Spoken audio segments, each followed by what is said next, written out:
இஃபா chicken எப்படி பண்ணுறதுன்னு நம்ம இன்னைக்கு பார்க்கலாம். அதுக்கு வந்து 1/2 kg சிக்கன் எடுத்திருக்கேன்.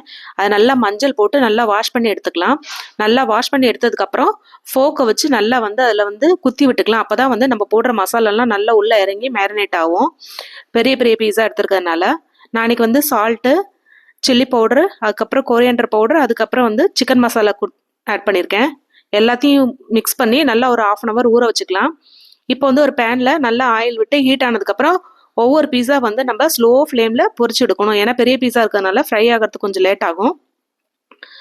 ஒரு சைடு நல்லா வெந்ததுக்கப்புறம் ஸ்லோவில் அதுக்கப்புறம் திருப்பி போட்டு நல்லா வேக வச்சு எடுத்துக்கலாம்.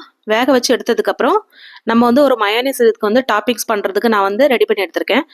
அதையும் சீஸையும் வந்து நல்லா டாப்பிங் பண்ணிவிட்டு நல்லா மெல்ட் ஆனதுக்கப்புறம் எடுத்து வந்து சர்வ் பண்ணலாம். நமக்கு வந்து இஃபா சிக்கன் ரெடி ஆயிரும். டேஸ்ட்டு அட்டகாசமாக இருந்தது. ட்ரை பண்ணி பாருங்கள்.